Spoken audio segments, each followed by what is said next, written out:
Jangan lupa like, komen, dan subscribe channel YouTube TVRI Bengkulu dan nyalakan lonceng notifikasinya.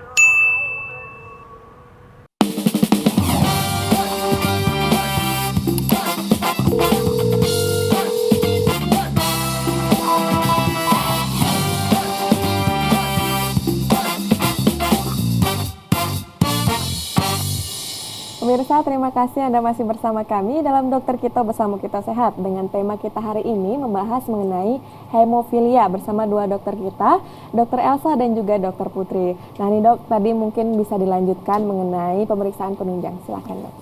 Lanjut ya ke pemeriksaan penunjangnya, yaitu pemeriksaan darah ya. Boleh next slide. Nah pemeriksaan darah yang utama ya sebelum pemeriksaan PT, APTT, sama BT ini kita periksa dulu darah rutin. Pemeriksaan darah rutin itu ada HB, ada hematokrit, HB itu hemoglobin, ada hematokrit, kemudian ada leukosit, ada trombosit. Jadi nggak semerta-merta kita langsung ngejudge, oh ini hemofili, enggak, dilihat lagi trombositnya. Ini ada pasien demam, ternyata hari kelima ada mimisan, ada gusi berdarah, ternyata trombositnya rendah, DBD, ternyata IgG, IgM, DHF-nya positif, DBD. Jadi memang pilih-pilih juga ya, nggak langsung kita periksa APT, PT, APPT, sama HB, nggak langsung seperti itu. Jadi tetap pemeriksaan darah rutin adalah pemeriksaan pokok yang harus tetap kita kerjakan. Nah, ini khusus pasien hemofilia. Nah, ini pasien hemofilia yang kita screening itu adalah prothrombin time, kemudian APTT, kemudian BT, bleeding time. Nah, kalau pasien normal itu nilainya akan keluar normal semua, baik PT itu prothrombin time, jadi faktor pembekuannya normal, kemudian APTT-nya itu juga normal, itu faktor pembekuan juga, tapi dia yang mencari intrinsik tadi, faktor intrinsik dan ekstrinsik. Nah, kalau bleeding time itu faktor perdarahannya, nah dia juga normal. Nah, pada pasien hemofilia, baik itu yang A atau B, itu prothrombin time-nya waktu pembekuannya itu akan normal, cuman ini akan memanjang di APTT. Begitu. Nah, saat diperiksa bleeding time-nya juga akan normal begitu. Nah, ada satu faktor, satu penyakit lagi namanya von Willebrand, itu penyakit ya masalah perdarahan juga.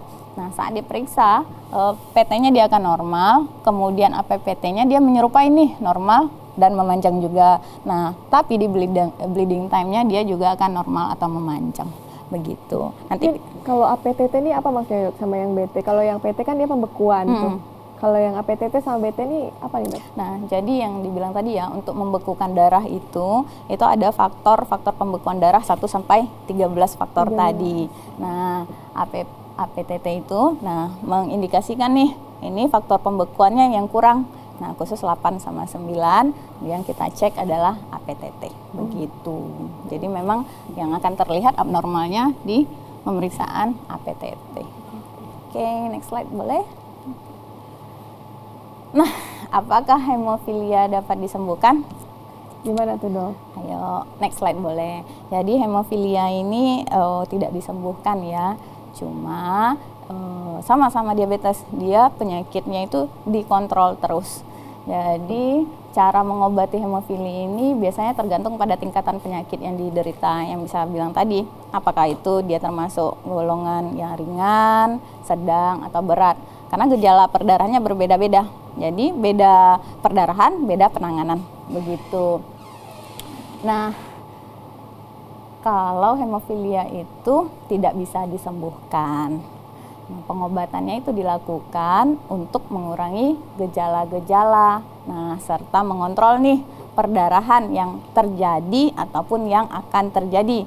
Kalau untuk kasus berat itu ada namanya profilak, jadi nanti diberikan obat-obatan untuk pencegah perdarahannya dengan menambahkan faktor intrinsik tadi, faktor pembekuan tadi. Tapi orang yang hidup dengan hemofili ini terutama yang sudah parah harus menjalani pengobatan seumur hidup. Makanya yang berat tadi. Cuman tidak menutup kemungkinan pasien-pasien hemofili bisa beraktivitas tuh seperti biasa.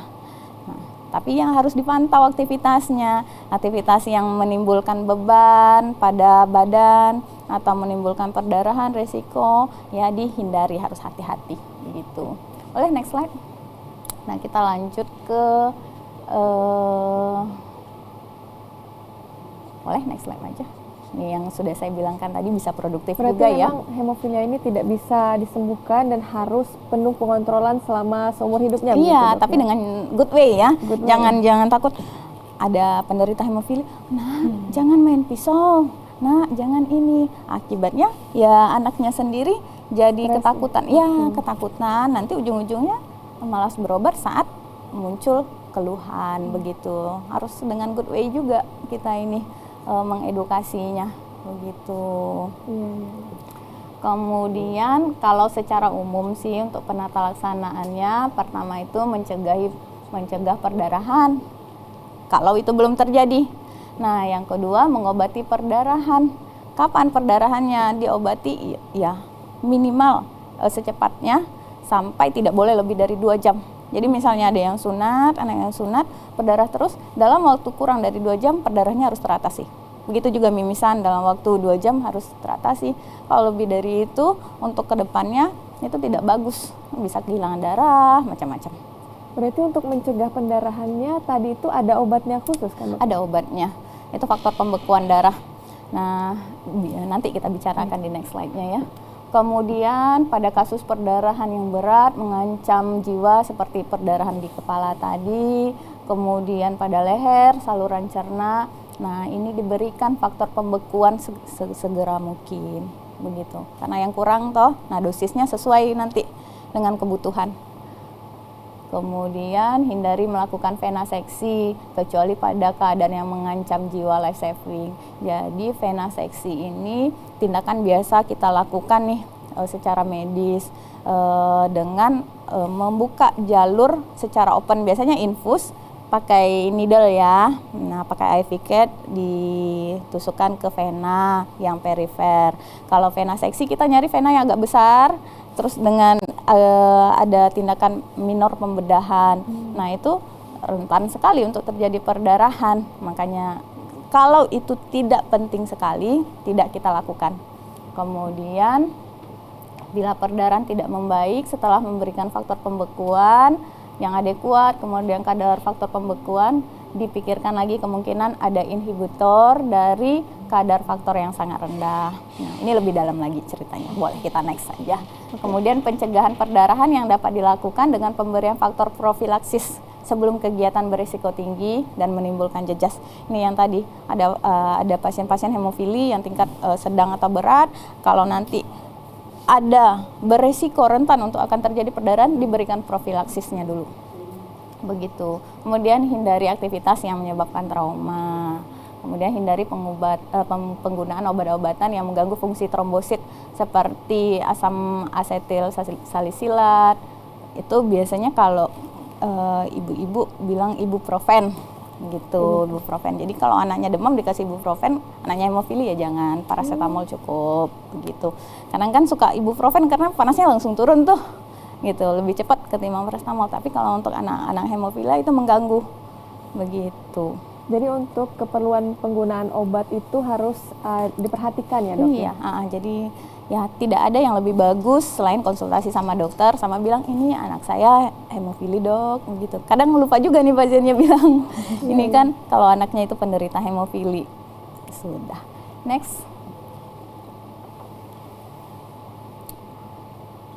Nah, ini yang kita bilang tadi, pengobatannya itu ada 2 cara. Yang pertama yang namanya profilaksis itu mencegah. Yang kedua ada pengobatan. Nah, kalau pengobatan pencegahan atau profilaksis ini, nah obat itu akan diberikan untuk mencegah terjadinya perdarahan.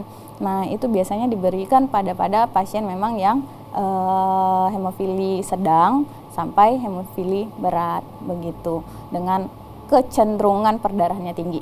Makanya diberikan profilak. Tapi pengobatan segera atau on demand itu atau kebutuhan, nah itu diberikan saat terjadi perdarahan. Jadi kalau pasien hemofili kemudian terjadi perdarahan, entah misalnya dia operasi atau memang perdarahan spontan, baru diberikan. Jadi 2 jenis. profilak dan on demand saat terjadi perdarahannya. Gitu. Berarti ada 2 ya dok ya? Nanti Dua akan secara dilanjutkan. klasifikasinya. Oke. Nanti dilanjutkan setelah jeda Boleh. pariwara berikut ya, Dok. Pemirsa jangan kemana-mana, tetap bersama kami dalam Dokter Kito, bersama kita sehat.